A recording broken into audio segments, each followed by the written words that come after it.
Thank you all for being here. My name is Paul Rovnak. I'm a Senior Associate Athletics Director here at the University of Minnesota. In a few moments, I'll welcome Director Coyle to the stage. Director Coyle will then offer a brief opening statement. He will welcome our new men's basketball coach to the stage. At that time, there will be opportunities for photos. Coach Medved will then offer an opening statement, and then we'll take questions from the media.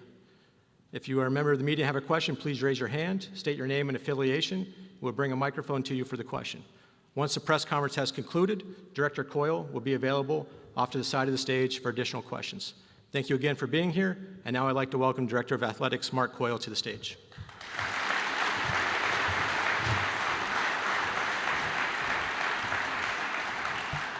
Thank you, Paul, and good morning to everybody. I appreciate everybody coming out on such short notice, but what an exciting day for Gopher Athletics.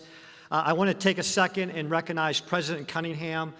She got here back in July, and she's been absolutely awesome, has been so supportive of this process and of our athletic department, our student athletes. So President Cunningham, thank you for your support. Our board leadership, obviously when you make changes like this with a significant program, it requires a lot of people to be on board with us. And our board leadership have been phenomenal with our student athletes, so we're grateful for that. I also want to thank our men's basketball student athletes. I see some of you scattered about. I know anytime you go through a coaching transition, it creates anxiety, the unknown. I appreciate how all of you represented our basketball program. The way you've handled yourself has been first class, and I truly appreciate that. And I promise you're going to absolutely love playing for Coach Medved when he gets started here today. I also want to thank our co-workers in the athletic department. I'm so fortunate to work with so many great people. A shout out to Dusty and Julie who helped me out this process. Being on the basketball committee and traveling and trying to interview coaches and that type of stuff was a lot. And Julie and Dusty, I really appreciate your help in that process. I want to take a second. Erica, Ali, Taylor, Niko, I want to thank you for believing in us.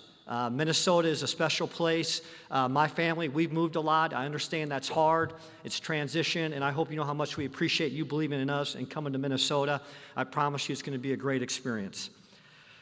Now, when I talk about Niko, you know, I had a conversation with Jim Delaney, the former commissioner of the Big Ten, when I first got to Minnesota. And he talked about how winners win. And if you look at Niko and his background, winners win. If you look at some of the coaches we brought in here the past few years, Keegan with volleyball, Aaron with soccer, Bob with men's hockey, Dawn with women's basketball, they all had a proven track record of winning at a high level and doing things the right way.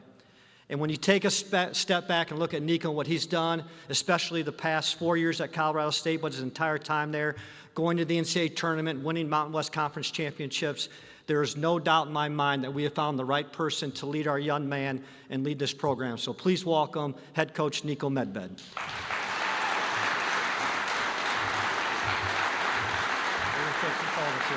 Or maybe no photos. I'm going to give that to you.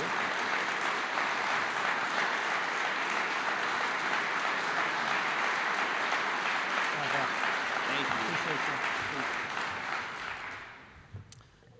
Wow. Surreal being here today. You know, first thing, obviously, I want to thank President Cunningham and Mark for believing in me. And, you know, you're going to hear me talk a lot about this team together thing, but my team, my wife Erica, who's been with me from the beginning, you have no idea what wives go through. My beautiful daughters, Allie and Taylor, they already got their maroon and gold on. What? They were in green and gold, 36 hours ago? My dad, Miro, my mom, Karen, my brother, Anton, my brother, Alexi, my sister-in-law, Sarah. Peter already here in the Gopher gear here today. You guys look great. But you know what? I want to start here. I want to talk about Ben for a second. You know, and Ben is my friend. I've known Ben forever. He's part of Gopher basketball history. He played here. He poured his heart and soul into this program. And you know what?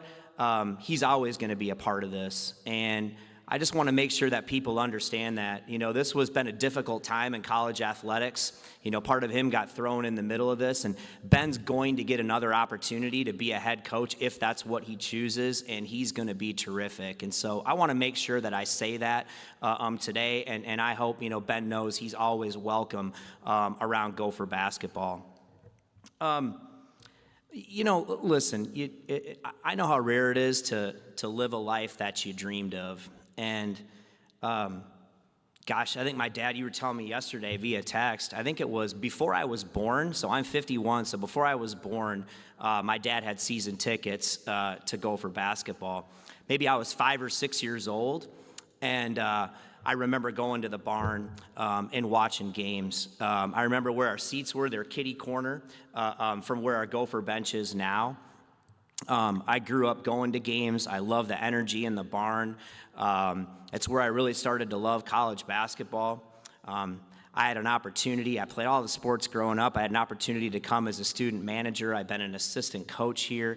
I've taken my teams here at Furman and Drake to play. It's just a magical place. And so, to be back here right now, it just feels surreal. All I wanted was an opportunity to be a Division I head basketball coach, and to see it all come full circle here is just really, really amazing. Why Minnesota? I've seen this place at its best. I believe we have everything it takes here to be successful. We have one of the best universities in the country. We play in the Premier League in the country. We have, in my opinion, the best community in the Big Ten.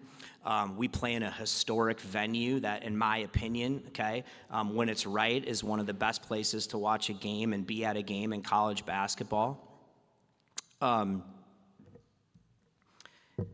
I just feel like now is the time. We've went through this transition in college athletics, and now is the time more than ever that Minnesota's poised to take the next step forward. I can't wait to get started. I can't wait to do it. I can't wait to pour my heart and soul into this. You can count on me to do that. And what's interesting about Minnesota is, and I know this from growing up, and you'll hear this, our slogan is Team Together. And it's going to take everyone to be successful. It does in every walk of life. But Minnesotans, when they care about their neighbors, they care about each other, they take a tremendous amount of pride in their state, tremendous amount of pride in their university. And when we rally together, this place is unbelievable. I've seen Minnesotans do that. I've seen them come together and support something unlike anything. And I've seen it done here before, and I believe we can do that again. It's going to take all of us. It starts with me. It starts with our coaches. It starts with the kind of young people that we bring here into the program. You have my word. We'll work on that to do that at the highest level, but it's going to take all of us. But you can feel it. Minnesotans band together unlike any place that I have ever seen and been, and I know that having been here. And we're going to do that here. We're going to do that. And I think now in today's era of college athletics, we're more poised than ever to take the next step. And I look forward to seeing the barn packed, a big game, maybe against a rival, down south, down east, and finding a way to pull it out and having the fans celebrate, seeing ourselves back in the NCAA tournament, seeing ourselves playing in that game, vying to go to the Sweet 16, and building a consistent winner here. And I know when we do that, this place will rally. We'll rally to a level hopefully we've never seen before. So I'm really excited for the opportunity. Go Gophers.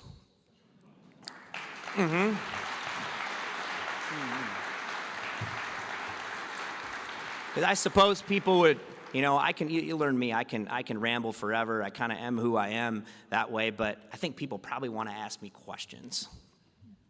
If you have a question, please raise your hand. We'll bring a microphone to you.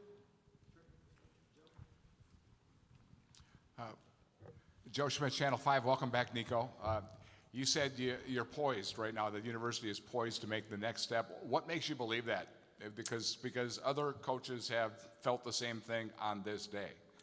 Yeah, I think that's a great question. I think, there's a lot of things, but I think I really believe in what we do and how we do it and the formula to make that happen. I think it's interesting. This is the third head coaching job I've had at a place that I was an assistant prior. And I think the one thing that does helps you when you come in here, you kind of have an immediate vision of what that needs to look like, how you can hit the ground running, what works, at a place like Minnesota. I think that really helps us. Everybody knows it. It's no secret. We're in a changing landscape of college athletics. I believe Minnesota and the Big Ten, with what's moving forward now, is going to be positioned from a rev share NIL perspective to compete. I believe that the people from the top down understand that that's what it's going to take for us to compete.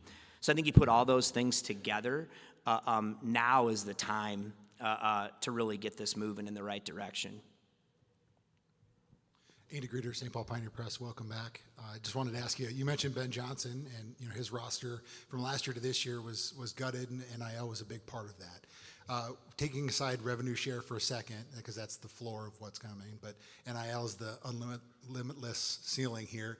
What needs to happen with NIL at Minnesota, and how do you win if you don't have all the resources of Big Ten competition? Well, I think two things. I mean, you can't win if you don't. I mean, everybody understands that. But I think it's also important to understand just because you have the most money doesn't guarantee you're going to be successful. All you have to do is look around college athletics the last couple years. So I think both of those things do matter. I believe this. I believe there's plenty of people here who want to get behind and support this. And I will say this, probably the one thing that's really unique is fans and people have an opportunity to directly impact our success in a way that they've never been able to before. So I think part of it is our job, getting people to believe in what we're doing and realize, hey, this is a program, a place, and people that I really want to get behind here to do that. I believe that the people here are committed to understanding what that looks like as far as raising money. Heck, let's hope people today go out right when we're done with this and join Dinkytown Athletics, right? But those are great questions. That's the truth of what's going on right now. But I think we can make it happen here. I really do. Dawn Mitchell, Fox 9, welcome back. You speak about being poised and changes, and I know you're going to dig your hands deeper in the next couple of weeks and months. But from the outset, what is perhaps the number one change that you feel in your mind that the way you coach, the way you run a program, you have to implement when you get here? I mean, I'm a big people person. I think where it's worked for us everywhere is just having the right people on board. It starts with the staff. I mean, that's the number one thing is, we've got to get that right. And I believe that we will. I've had tremendous coaches with me along the way. A lot of them have had opportunities to become head coaches, other ones that are on their way. But it's all about starting with that support system, that people who all believe in what we're doing, pulling in the same direction. And it's no different with players. I mean, listen, it's talent acquisition business, right? There's never been a great coach who hasn't had great players. I've just coached my third, NBA player here. But the one thing that's in common about all the guys that we've coached, they're tremendous young men. So they're talented, but they're tremendous young men, and they do want to be part of something bigger than themselves than just, and they learn through that. They get everything they want individually. So I think it's talent, but it's finding the right people. So that's the number one thing we have to do. Obviously, the transfer portal open. Recruiting starts immediately. So staff and recruiting is the number one thing. And then right behind that is just engagement. It's engagement in the community. It's trying to get people to understand our vision, what we do, hopefully get people excited about that and want to get on board. Niko, congratulations. Marcus Fuller, Star Tribune. Can you talk a little bit about the success you had at Colorado State, from the time you were there until the time you left? And also the pieces that you had there, do you anticipate maybe, obviously it happens in coaching searches where players might jump from one school to the other, but also the staff that was already here, what you retain, and then also players? Yeah, that's a process. I mean, I can say this, unless he doesn't want to be here, Dave Thorson will have the opportunity to stay with us. He's been with me. We go way back, and so I hope that's what happens. I believe it will. I don't want to put Dave on the spot here, but I think he's all in. Can we count on you, Dave? All right, see where we go. You just heard it here, all right? I will definitely bring, some of my staff with me. Brian Cooley, who is with us, is here today. Joe Deciman is with us, is here today. But, we have to get that working. At Colorado State, again, it started with us. I think we do a great job of player evaluation, player development, finding the right people to start with here. It starts with our current roster. We've got some guys here in our current roster that, love to be a part of this moving forward.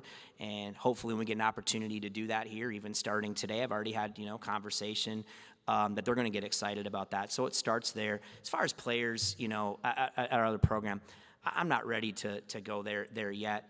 You got to understand, guys, I was in Seattle trying to beat Maryland to go to the Sweet 16, and we lose on a last, and just been an unbelievable season, and 20 hours later, I'm here in Minneapolis. It's the way that the world works today. So I think for those guys, I told every one of them when I talked to them how much I love them, how proud I am of them, and they just need to take a couple of days here to process what happened, to be proud of what they did and enjoy it, because I don't want to take that from them. They've earned that, and so those things are for another day. Chris Long from KSTP. Did he travel? No, I'm kidding. You've already answered that. Could you? They didn't call one, so that's all that matters. I heard, yeah. Yeah. Could you have imagined when you were packing up to leave after that year here as an assistant that you'd be able to make that call to your parents and say, hey, I'm coming home? No. If I'm being honest, it's no secret. They'd tell me. I remember, I dream, man, I just whatever I could do to be a Division I head coach today would be a dream come true. God, could you ever imagine? Being a head coach at Colorado State. We'd been there as an assistant. That came true. And then this was something, of course, I dreamed of, and just to have it become a reality, it hasn't hit me yet. You know what I mean? Really, it hasn't hit me, but it will. But no, I couldn't.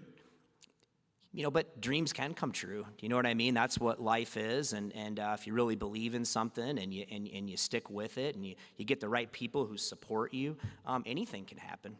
And it's amazing to be sitting here today. Welcome home. Nadine Babu from gopherhole.com. Obviously, there's so much talk about NIL, but outside of NIL, what other areas of support do you feel that you need, or did you ask Mark Coyle about during your interview process?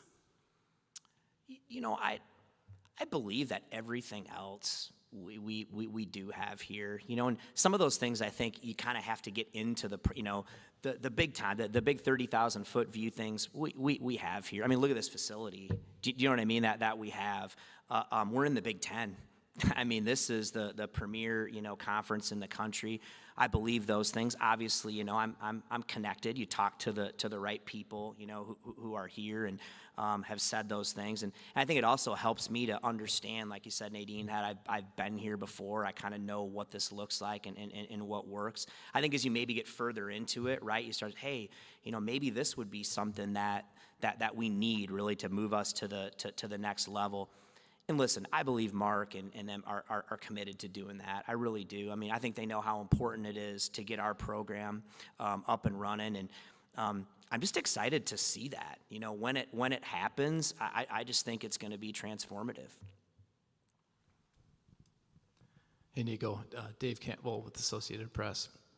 I'm wondering when you joined the program in the 90s as a manager, if there was like a light bulb moment where you're like, yes, I want to be a head coach. Gosh, it probably started for me when I had an opportunity to work the Nike All-American camp, and Coach Haskins at the time got me in with George Raveling, and getting to kind of spend some time doing that when look at some of the people that were working and that were involved with that. And it was maybe around that time where I knew I always wanted to coach, but I'll be honest, growing up, somebody said, hey, you can be the head coach at Roseville High School. You know what I mean? You said, man, that would be awesome to get an opportunity to do that. And then as my career kept going, I kept dreaming bigger and bigger. But I would say it was kind of about that time when I really got to connect with those people that it started thinking, you know what, this is what I want to do. Daniel House, GophersGuru.com. Niko, this business is really demanding. It requires a lot of sacrifice, relentless work ethic, just a commitment to excellence. What kept you driven and motivated as you worked to this moment in your career? I think because I got into coaching because I love coaching. I think there's so many other things that go into it. Obviously, everybody knows the financial gains, the notoriety, all that stuff that comes with it. But I know at my core, that's not why I got into coaching. There was no money in coaching when I first got into it. My parents will tell you it was just always something that was in me, coaching, teaching, mentoring. And there's all the other things that you have to be good at and skilled at to do it. But I think what's kept me in it is at its core, that's who I am.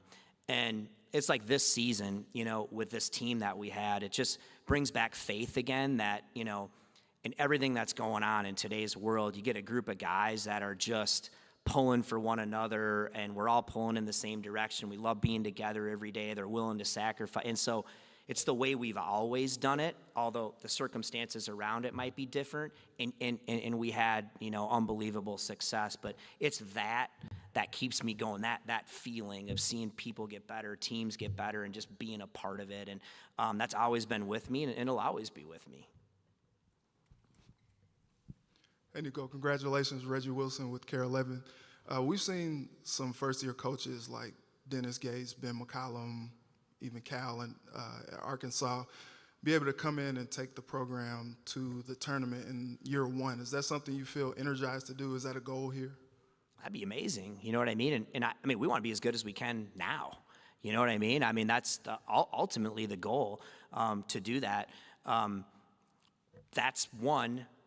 But I think the big thing is we want to build something sustainable here. We want to have sustained success. So I hope that happens in year one. But the bigger thing is to have sustained success. I mean, I want people who move to the Twin Cities or they're around to say, "Hey, have you been to Gopher basketball game? Oh man, you gotta go to Gopher basketball game if you can get a ticket." You know what I mean? That's my vision for this. And when you do that, it's because you built a consistent winner and you have a product that people want to come out and see. And but short term, yeah, I mean, we want to be as good as we can next year. I mean, that is the goal starting today.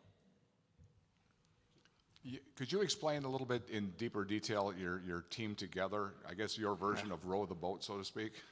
Oh man, it's not row the boat, but for me, I mean, if you look at who I am, my players would tell you I'm the most competitive person they've been around. I may not come across like that all the time. What you see is what you get, but I'm a competitive dude now.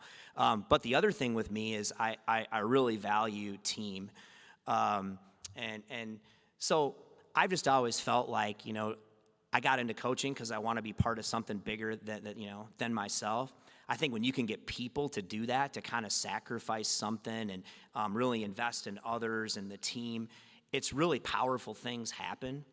And to be great, you need everybody involved. It starts, like I said, it starts with the coaches and the players, but it starts with the administration here.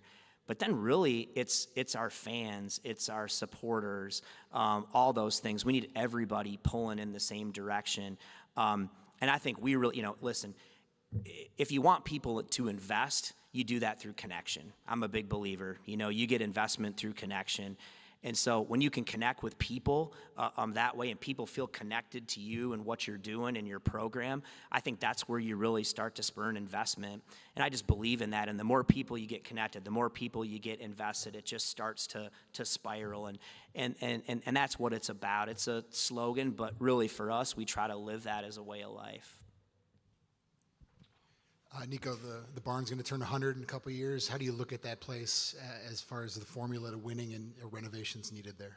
So listen, I follow this from a distance. I've heard all the knocking of the barn. I mean, I told you what that place means to me. Here's what I would say, and I think we've done this at other jobs where people there's been this feeling of, well, here's why we can't do it. Here's why it hasn't worked before. But to focus in on why we can. And here's the thing about the barn. I think we can turn that into a strength. I think we can turn that into a strength of the program. And everybody's talking about like, oh, this is the problem. I think it could be a strength. And I think it's one of the most historic venues in all of college basketball. Have you been to Fog Allen? Have you been to Cameron Indoor Stadium? Those places are not, Now, sure, down the road, are there enhancements you might have to make and do some things to try to modernize it? Yeah. But I love walking in that. I think when people walk, and you know who've all been there before, when that place is packed, there's a certain energy in there that's different. You're on the stage than anywhere you go. There's ghosts in Williams Arena. Do you know what I mean?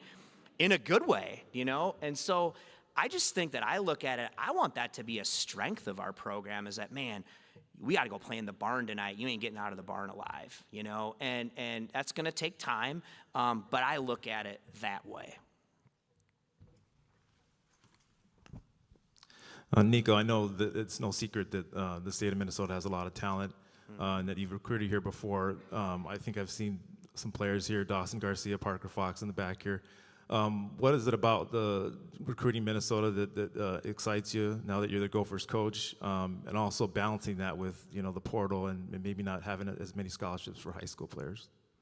Yeah, I think starting from the end, I mean, clearly, you know, the transfer portal is a big part of this, but we'll always recruit high school players. I think you always have to have players developing in your program. I think that's really important. I think we've done that really well at the places that we've been. It's been funny growing up here as a kid to just watch high school basketball in Minnesota be transformed. And it's amazing when you're around the country, you talk to people, everyone comes up here to recruit now, because there's high-level players, you know? Obviously, we had an NBA player that came from Minneapolis that played for us at Colorado State. We've got a few others, you know, on our roster that way. So there's great talent here. There's terrific coaching. There's terrific resources around it. I'm biased, but I just think basketball runs deep in the state of Minnesota. I think people are dying for a winner here. I think what helps us is, you know, I know a lot of these people. I have close relationships and understand kind of the landscape and the history of how it works here. I think it starts one by one, but changing the narrative of you can come right here and have everything you need and want to be successful. You can develop personally, you can develop as a player, you can win at the highest level, you can play in the best league in the country. And obviously selling our track record doing that, you know, how we've been able to do that at other players and getting people to believe it. Sometimes it just takes one. It takes one saying, I'm all in, I'm coming. You know what I mean? I want to be a Gopher. And then what happens? The next guy wants to do that. And so we'll work really hard on that. But it's not just Minnesota. You know, the Big Ten has a national brand. I think it's going anywhere that we need to go to find the talent and the people that we need to win. Go to the NCAA tournament, do the things that we need to be successful. We'll take one or two more questions, and then we'll end the press conference. So we'll go back to Nadine. I've got two rapid fires for you. One, do you plan to hang the banners back in the barn? And two, what are your thoughts on playing St. Thomas? Ooh. I don't know that the banners aren't in the barn, so that's something we need to talk about. You know what? I can tell them, you know, I don't think, I've already talked to them. I mean, I tried to get St. Thomas to play us, but they don't want anything to do with us. So that's a joke, everybody. You know what I mean? Like, I've heard that too or whatever. So I talked to Johnny, and he just, like, I'm begging him to play, and he doesn't even want to play. So, no, you know, listen, I'm open to that for sure. You know what I mean? I'm open to doing that. He does a great job, you know what I mean? And my brother went to St. Thomas. I think it's really cool to see them doing what they're doing. I think that's awesome. I think it's awesome for basketball in the state of Minnesota. And I'm a competitive guy. It'd be fun. I know if you play St. Thomas, you better buckle up because they're really good. But I could see that happening at some point. Can I promise it's going to be next year? But I could see that happening if he'll play. Danny Spiewak with KARE 11. I won't ask you any more questions about NIL because you're probably sick of talking about it, but I do want to listen, that's all we talk about. So Right, it's death taxes, coaches talking about NIL. Right. So Well, then I'll segue into just obviously the new thing's revenue sharing. Just how are you going to navigate that? What does that look like? That's new for fans too. What's that going to look like? Do you know what your budget might look like? I think part of that is, you know, I know where Mark stands on that and where we want to be, you know, positioned in our conference from a rev share perspective. I think part of that is just going to be, you know, when this ruling happens, right? Judge Wilkins rules on that, and I think we have to wait there to make sure. But I feel really, really comfortable that we're going to be positioned from a rev share perspective to do it at the level we need to. I think some of the stuff that I've heard, and I got to learn more, what the Big Ten is doing with that is really cool. I think we're at the forefront of you know, understanding how we want to use rev share, something with standard contracts, all those things. So again, I just think the Big Ten is the mothership around all this stuff, and I think we're going to be in a great position. I believe, when that ruling happens. All right. Thank you, Coach. I want to thank everyone again for joining us today. We appreciate you being here. Congratulations, Coach, and thank you. Thanks, everybody. Excited to be here. Go Gophers!